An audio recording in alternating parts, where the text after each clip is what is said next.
मध्य प्रदेश में 20 साल से भाजपा की सरकार हर मोर्चे पर विफल बताते हुए टीकमगढ़ के सर्किट हाउस में कांग्रेस ने एक प्रेस कॉन्फ्रेंस की।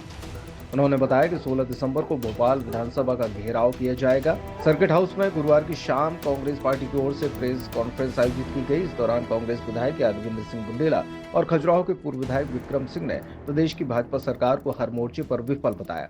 उन्होंने कहा कि सरकार के कार्यकाल का 1 साल पूरा हो गया है, लेकिन भाजपा नेताओं ने जनता से जो वादे किए उन्हें पूरा नहीं किया जा रहा। कांग्रेस के कार्यकारी अध्यक्ष गौरव शर्मा ने बताया कि भाजपा सरकार की नीतियों के विरोध में पार्टी के प्रदेश अध्यक्ष जीतू पटवारी ने 16 दिसंबर को विधानसभा घेराव का ऐलान किया है। प्रदेश अध्यक्ष के निर्देश पर जिले की सभी विधानसभाओं में कार्यकर्ताओं की बैठकें आयोजित की जा रही हैं और 16 दिसंबर को जिले से बड़ी संख्या में कार्यकर्ता विधानसभा घेराव के लिए भोपाल रवाना होंगे। मध्य प्रदेश की भारतीय जनता पार्टी की सरकार का 1 साल के उनकी जो उपलब्धि होना चाहिए उपलब्धियों को गिना रहे हैं, सिवाय इसके कि प्रदेश में आर्थिक स्थिति बेहाल है, कर्ज पे कर्ज जो है सरकार लेती चली जा रही है, कानून व्यवस्था की स्थिति खराब है। अगर जो है गौ तस्करी के मामले में कोई अल्पसंख्यक फंसता है तो उसकी घर गिराने की कार्रवाई होती है, और अगर कोई जो है अपनी जाति का पहुंच जाता है तो फिर वहाँ पे कार्रवाई नहीं होती है। इस तरीके से छोटी छोटी बच्चियों के साथ, अब बड़ी महिलाओं के साथ नहीं बल्कि छोटी बच्चियों के साथ बलात्कार की घटनाएं हो रही हैं, और उनके उज्जैन में तो फुटपाथ के ऊपर जो है बलात्कार हुआ, जहाँ के मुख्यमंत्री जी खुद रहने वाले हैं। ऐसी तमाम घटनाओं के विरोध में आज की प्रेस वार्ता है, और इसी सिलसिले में किसानों को खाद नहीं मिलना, किसानों को उनकी फसल का वाजिब मूल्य नहीं मिलना।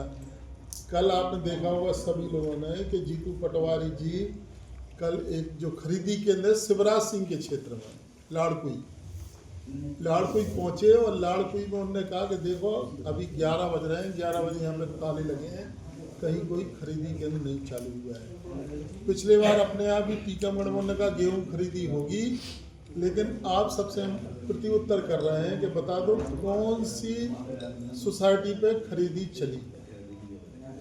उनने खाली विदिशा जिले में खरीदी करके अपनी खाना पूर्ति करी, और उसके बाद खरीदी केंद्र में कहाँ भुगतान हुआ, कौन सी चली, एक भी स्थान अगर आप बता सको तो बता दो हमें, हम भी अपनी जानकारी दुरुस्त कर लें कि फलानी सोसाइटी में खरीदी शुरू हुई थी।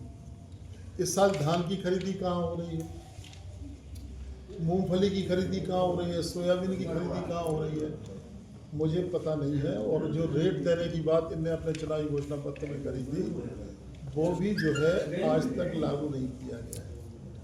लाडली बहना स्कीम जो इनकी जिताऊ स्कीम है, लाडली बहना स्कीम भी आप समझ लो कि अंतिम सांसें ले रही है।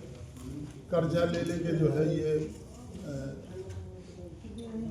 किस्तें डाल रहे हैं, और आपको ये नहीं पता होगा शायद कि लाडली बहना की मद में जो पैसा जा रहा है उसके कारण सारे विकास कार्य रुक गए हैं। चाहे जो है स्कूल हो, 30,000 स्कूल जो है देश में बंद करने का निर्णय इस सरकार ने लिया है, और 30 करोड़ रुपए खर्च कर रहे हैं कुंभ मेला के ऊपर। मैं समझता हूँ कि बच्चों की पढ़ाई अपना एक अलग बात है, और 30,000 बच्चों की पढ़ाई अलग मायने रखती है। पढ़ाई की शर्त पे कोई धार्मिक आयोजन हो, ये जो है किसी भी हालत में देश को बर्दाश्त नहीं है, क्योंकि पढ़ाई मस्ट है, पढ़ाई। दादा टीकमगढ़ में अगर कुंभ मेले में फिर इतना गवर्नमेंट को खर्च नहीं करना चाहिए। बिल्कुल हमें लगता है जब पहले उनको जो है शिक्षा के ऊपर ध्यान देना चाहिए। और हमेशा आप लोग देखते रहते हो, कई पेपर वाले लिखते भी हैं कि भारतीय जनता पार्टी के नेतागण जो बिना संतान के, बिना औरत के नेता हैं, इन्हें बच्चों की पढ़ाई लिखाई से, बच्चों की शिक्षा से कोई लेना देना नहीं है। ये GST लगा रहे हैं किताबों के ऊपर, GST लगा रहे हैं कलम दवात के ऊपर, इसके ऊपर तत्काल GST हटाना चाहिए ताकि बच्चे पढ़ाई पर ध्यान दे सकें। कुंभ मेला नहीं होना चाहिए, कुंभ मेला हमने ये कहा कि मेला अपनी शर्त पर होना चाहिए, लेकिन बच्चों की पढ़ाई खत्म करके मेला हो, ये जो है हमारे जहन में तो नहीं उतरती बात। आप जो है पहले बच्चों के स्कूल पे ध्यान दो ना, फिर सब पे ध्यान दो आप। हम उसके विरोधी थोड़ी हैं। जब हमारे पास इफरात पैदा हो जाएगा तो हम अपने आप मंदिर बना लेंगे। जब हमें घर में बच्चा नहीं खाने के लायक नहीं है तो हम मंदिर बनाएंगे क्या? आप बता दो। हम जब अपने बच्चों की पढ़ाई लिखाई की फीस नहीं दे पाएंगे और आप हमारे पास आओगे कि दादा मेला के लिए चंदा दो, तो हम बिल्कुल नहीं देंगे। हम कहें भैया हमें फीस भरना है अगले महीने। तो हमारा भी कहना यही है कि पढ़ाई लिखाई की सड़क पे कोई मेला ठेला नहीं होना चाहिए। पहले बच्चों के एजुकेशन पे ध्यान देना चाहिए। अगर पढ़ा लिखा राष्ट्र होगा तो राष्ट्र समृद्ध होगा। क्या हुआ, घर परिवार की शादी है या फिर किसी और के लिए शॉपिंग करनी है तो देर किस बात की। दिवाली भले ही निकल गई हो लेकिन रावत स्टोर पर दिवाली वाले ऑफर अब भी जारी हैं। इस वेडिंग फेस्टिव सीजन पर रावत स्टोर पर करें खरीदारी महा ऑफर्स के साथ। 101 से 151 बर्तन पीस वाला किचन सेट महा डिस्काउंट के साथ उपलब्ध है। इसी तरह American Tourister, Safari, VIP, Aristocrat कंपनियों के सूटकेस पर पाएं 50 से 70% तक का डिस्काउंट। सूटकेस का 3 पीस का सेट मात्र 5500 रुपए में उपलब्ध। सेलो, मिल्टन जैसे थर्मोवेयर ब्रांड्स पर पाएं 35% तक का डिस्काउंट। अपने पुराने गैस चूल्हे, इंडक्शन कुकर, मिक्सर ग्राइंडर लेकर आएं और नया ले जाएं।